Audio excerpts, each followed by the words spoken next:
Como perceber Deus na vida diária?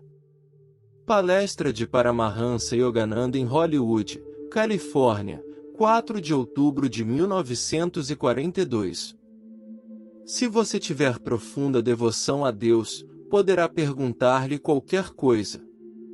Todos os dias faço a Ele novas perguntas, e Ele me responde. Ele jamais se ofende com qualquer indagação sincera que lhe apresento. Às vezes eu até o censuro por ter iniciado a criação. Quem vai sofrer o karma por tudo que é mal neste drama? Tu, o Criador, és livre de karma. Por que, então, nos submeter à infelicidade? Acho que ele se sente muito triste por nós. O desejo dele é nos levar de volta, mas ele não pode fazer isso sem a nossa cooperação e sem o nosso próprio esforço. Embora eu culpe Deus por ter criado a ilusão, queiramos ou não, esse é o estado das coisas, e não vai mudar. Então, em vez de culpá-lo por nos colocar nesta confusão, é melhor culpar a nós mesmos por escolhermos continuar nela. Nós é que precisamos nos livrar da ilusão, e a sabedoria é o único caminho. Quanto mais profundamente você buscar a compreensão em Deus, mais Ele responderá. O verdadeiro devoto, mesmo quando cercado de muitas dúvidas, jamais perde sua devoção e determinação.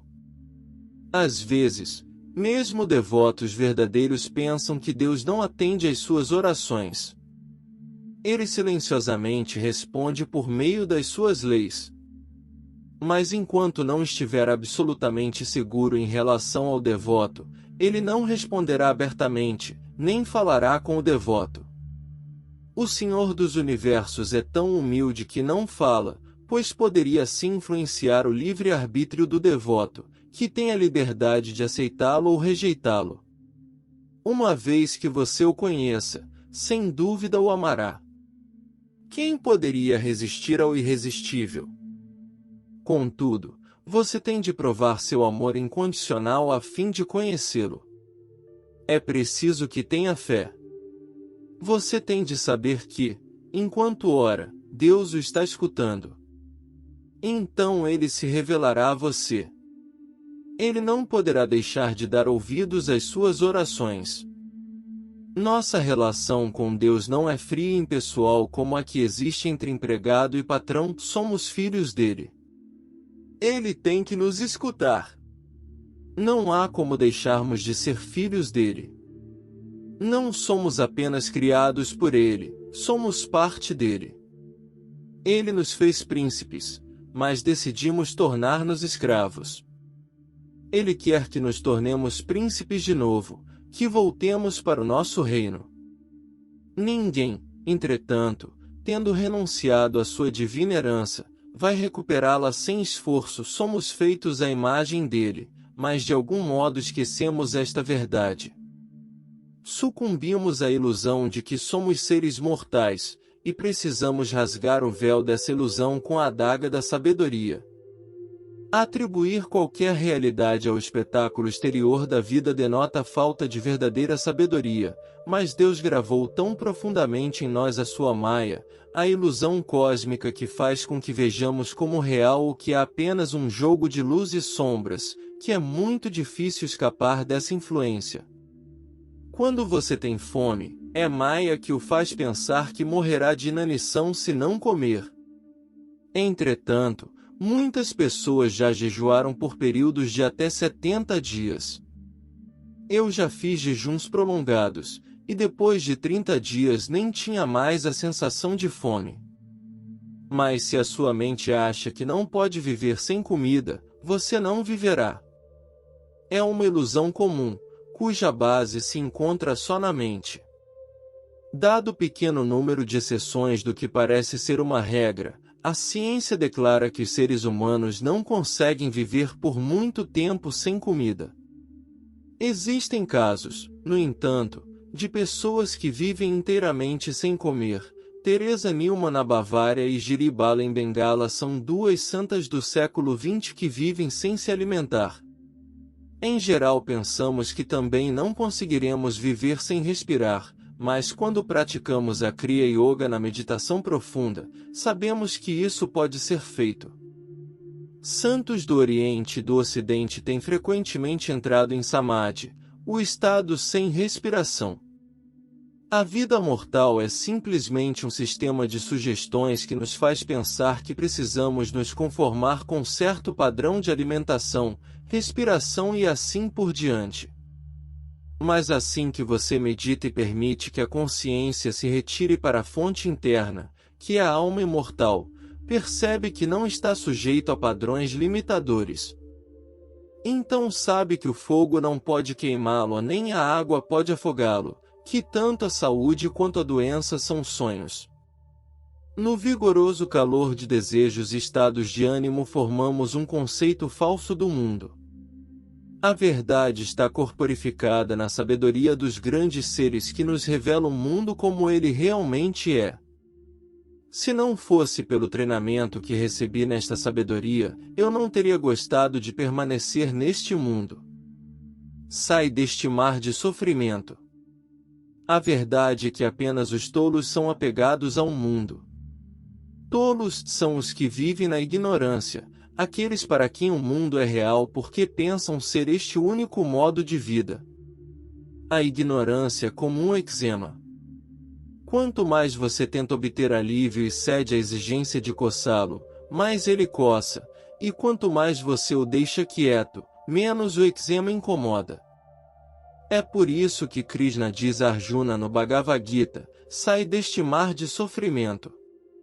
Esteja no mundo e faça a sua parte, mas não se deixe apanhar nem ficar preso às ilusões, ou será escravizado. Os que vivem o tempo inteiro no plano sexual acham que não podem viver sem sexo.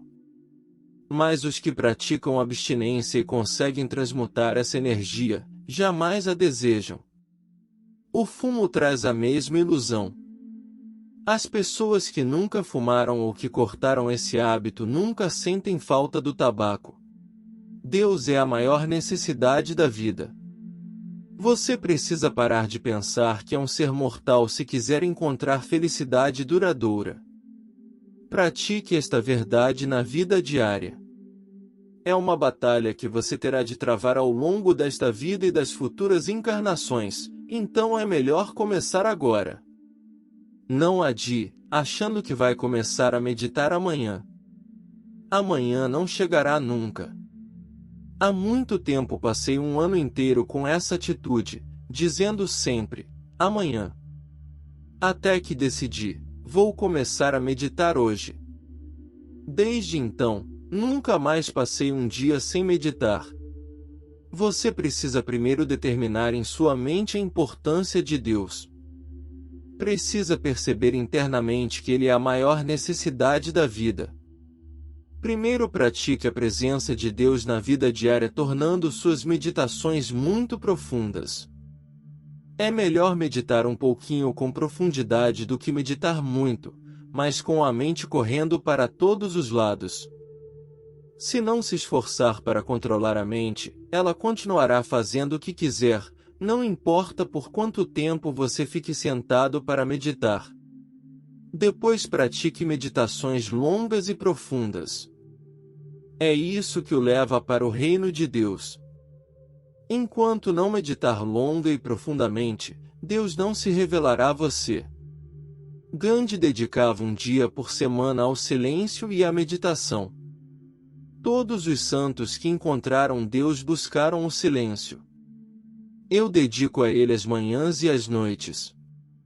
Não é possível fazer exatamente isso no mundo dos negócios, mas se você tentar, vai ficar surpreso com a quantidade de tempo que encontrará para se dedicar a pensar em Deus.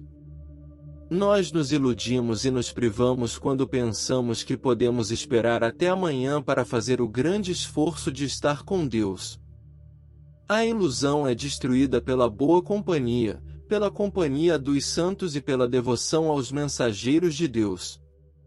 Até o fato de pensar nos santos ajuda a remover a ilusão. Não é tanto a associação pessoal quanto a sintonia de pensamento com o mensageiro divino que destrói a ilusão. O verdadeiro guru não deseja se colocar no coração dos outros, mas sim despertar na consciência deles a consciência de Deus. Meu mestre Swami Sri Yukteswar era assim. Ele era o mesmo conosco, jamais fazia demonstrações de sua grandeza. Se alguém no ashram buscasse reconhecimento ou uma posição elevada de autoridade, meu mestre lhe dava o cargo. Mas eu queria o coração do mestre, sua divina consciência interior, e por isso ele está para sempre em meu coração. É esse tipo de sintonia com os grandes seres que no fundo desejamos. Cumpra seus deveres com o pensamento em Deus. Juntamente com os períodos de meditação, pense em Deus dia e noite. A porta do meu coração tenho aberta para ti. Noite e dia, te procuro noite e dia. Precisamos elevar a consciência para que até os deveres mais mundanos sejam cumpridos com o pensamento em Deus. Existem dois tipos de dever: o que você cumpre para si mesmo, o qual o mantém preso, e o que você cumpre para Deus. O dever cumprido como oferenda para Deus traz os mesmos benefícios espirituais que a meditação. Deus ama a devoção, que faz com que tanto a ação quanto o silêncio sejam uma oferta a Ele. Mas você não consegue encontrá-lo só com boas obras, é preciso entregar o seu amor mais profundo. Ele quer que você entregue o coração, a mente e a alma. Quer ter certeza de que você o ama. É preciso buscá-lo tanto na atividade quanto na meditação. Quando você caminha com Deus dentro de si e também carrega nos ombros um fardo pesado de deveres terrenos, Ele o ama ainda mais. Então pense nele antes, durante e depois de fazer qualquer coisa. O Gita diz: aquele que sempre me observa, eu o observo. Ele nunca me perde de vista, nem eu jamais o perco de vista. É preciso praticar a meditação todos os dias. Comece agora. Não olhe para o futuro. Comece a pensar em Deus neste instante. Com este pensamento você é um rei. Para que ser prisioneiro do mau humor e de hábitos mortais? Não é verdade que, ao fazer introspecção, você consegue ver que fez coisas que não queria ter feito? Cumprir as resoluções tomadas é uma luta constante. É bom resolver fazer uma coisa e prosseguir nela. Você precisa desenvolver uma vontade forte, calma, silenciosa. Jamais desista de uma boa decisão que tiver tomado. Cultive a vontade de pensar em Deus durante as atividades. É extremamente importante que isso se torne parte de sua vida diária. Não siga este curso apenas por alguns dias, esquecendo depois. Siga-o da melhor maneira possível todos os dias. E se voltar aos velhos hábitos, continue tentando. Ficará espiritualmente forte e saudável no devido tempo. Quando nos esforçamos, Deus responde. Deus responde quando nos esforçamos. Então você sabe que Ele é. Ele não será mais um mito, e responderá invisivelmente a seus desejos, brincando de esconde-esconde com você. E depois disso virá abertamente até você. Os erros passados não importam, mas continuar errando é o maior pecado que se pode cometer contra si mesmo, pois fazer as coisas erradas impede a verdadeira felicidade. Você tem o poder de ferir ou beneficiar a si mesmo. É a sua decisão de manter longe as formigas da ignorância que mordem sua carne. Se não escolher ser feliz, ninguém poderá fazê-lo feliz. Não culpe Deus por isso. E se você escolher ser feliz, ninguém poderá fazê-lo infeliz. Se Deus não nos tivesse dado liberdade para usar a nossa própria vontade, poderíamos culpá-lo por nossa infelicidade, mas o fato é que Ele nos deu essa liberdade. Nós é que fazemos da vida o que ela é. Você pode até perguntar, mas se temos livre-arbítrio, então por que as coisas não saem como desejamos? É porque você enfraqueceu a vontade, a consciência dos poderes divinos que estão dentro de você. Mas se fortalecer a vontade praticando autocontrole e meditação, ela se libertará, e assim que a vontade for livre, você será dono do seu destino. Mas se acha que dia após dia está vivendo uma vida contra a sua própria consciência, jamais será livre. Você precisa reservar tempo para fazer coisas que sejam positivas para seu bem-estar. Nada o impede, a não ser você mesmo. É você quem se torna prisioneiro dos próprios maus hábitos e estados de ânimo. É por isso que precisa treinar a vontade para ser mais flexível. Mantenha sua vontade sob controle fazendo as melhores coisas na vida, pensar mais em Deus, meditar mais, praticar o autocontrole e assim por diante. Cada minuto é precioso. A vida parece ser uma realidade tão tangível, e no entanto é fugidia. Cada minuto é precioso. Hoje você está aqui, amanhã já não está mais. Um a um vamos escapulindo. Outros virão e nós teremos que ir. Mas o corpo é só uma roupagem.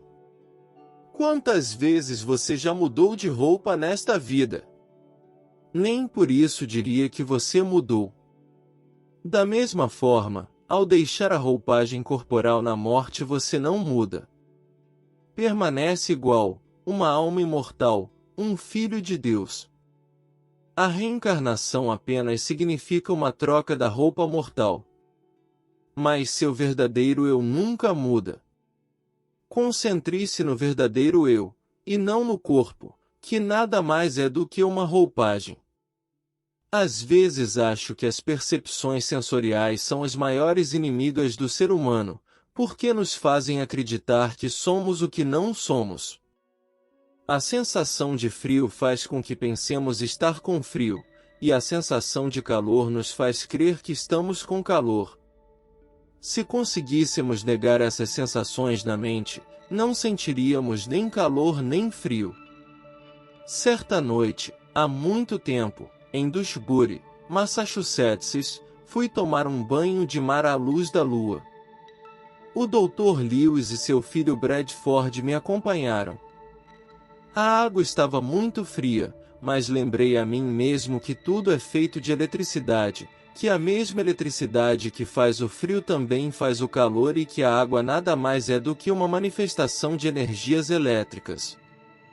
Enquanto eu estava nesse processo de pensamento, Bradford olhou para mim de modo estranho, depois se virou para seu pai e exclamou: "Swamiji tem uma luz em volta do corpo." A luz de Deus tinha vindo a mim, pois eu me recusara a aceitar a sensação de frio, reafirmando em vez disso a verdade de que tudo é feito da eletricidade divina. Apanhe Deus na rede do amor incondicional. Mas se você falar muito dessas coisas, elas lhe serão tiradas. Deus é como uma criancinha. Não tem malícia, mas se você tentar enganá-lo ou usar do menor subterfúgio, ele irá embora. Por isso é tão difícil pegá-lo. Você tem que apanhá-lo na rede do amor incondicional. Amor significa ansiar por Deus. Ele aprecia mais o amor do que a devoção. Na devoção há certa distância e reverência, talvez medo. No amor existe união, reconciliação. Não se desespere se ainda não sentir amor incondicional por Deus. A salvação é para todos. Se você escolher se atrasar no caminho da evolução, a perda é sua. Você não pode ficar parado, tem que avançar ou retroceder. Mas, cedo ou tarde, precisa ser redimido. Ser redimido é remover a ignorância que recobre a alma. Você não consegue ver uma pepita de ouro quando ela está coberta pelo barro. E enquanto o barro da ignorância enlameia o ouro da alma, você não consegue vê-la, é incapaz de pensar em si mesmo como alma, porque só conhece o corpo. A forma humana é o barro com que você cobriu a alma, e é por isso que você não sabe quem é. Lave o barro, esqueça o corpo na meditação e saberá quem realmente é. Como você poderia ser menos do que perfeito, uma vez que é filho de Deus? Mas é preciso perceber a divindade inerente em você. Você precisa guardar muito segredo do seu amor por Deus e tem que guardar silêncio sobre o amor dele. Não fale a ninguém que ele está com você. Seja como os grandes seres, que interiormente pensam constantemente na beleza por trás das flores, na luz por trás do sol, na vida que brilha em todos os olhos, que bate em cada coração, no movimento que caminha em todos os pés, que trabalha em todas as mãos, na mente que está funcionando por intermédio de todos os cérebros, no amor que está por trás de todos os amores. Deus é tão grandioso, tão maravilhoso. Viver no âmbito da consciência divina é ver este mundo profano, que ignora Deus, como um pesadelo e ser eternamente livre dos seus horrores. Você desperdiça tempo precioso todos os dias.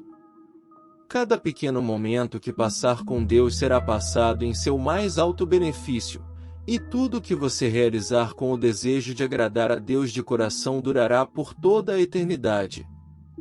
Deus é a liberdade de todo sofrimento. É a saúde e a abundância que você busca. Deus é o amor que você procura. O desejo da alma por Deus está por trás de todos os outros desejos. Desejos mundanos mascaram o anseio da alma por se reunir com a bem-aventurança de Deus. Só Deus pode satisfazer todos os desejos desta vida e de encarnações passadas. É o que descobri. Nada pode se igualar à experiência de Deus. Então busque-o dia e noite. Nada pode se igualar à experiência que você terá se fizer isso. Deus é o objetivo que você procura. Você não pode viver sem Ele. E todas as coisas que você deseja encontrará nele. O Senhor brinca de esconde-esconde com seus devotos, mas um dia, depois que a brincadeira acabar, Ele dirá a cada um: por muito tempo eu me escondi de ti, não para torturar-te, mas para tornar nossa reunião no final bela e luminosa. Depois de procurar por muitas encarnações, finalmente voltaste para mim e alegremente eu te dou as boas-vindas ao teu lar. Eu te esperei por longo tempo. Tu não eras o único que procuravas. Em todas as experiências que viveste, era eu, vestindo disfarces de diferentes amores de família e amigos, quem te seguia. Eu te observava e esperava mais ansiosamente do que tu me procuravas. Muitas vezes me esqueceste, mas eu não poderia esquecer-te, meu filho. Meu amado, por tua própria vontade finalmente voltaste para mim. Nunca mais nos separaremos. Cada ser humano é amado assim por Deus. Ele o espera. Não dê atenção ao mundo, cumpra seus deveres, mas esteja com Deus. Vale a pena. Todos os momentos da vida devem estar repletos de pensamento em Deus. Não perca tempo. Estou ansioso para voltar a Ele, não só por mim, mas para mostrar a outros o caminho da segurança eterna. Quero voltar para Deus e levar outros comigo. Por favor, orem comigo.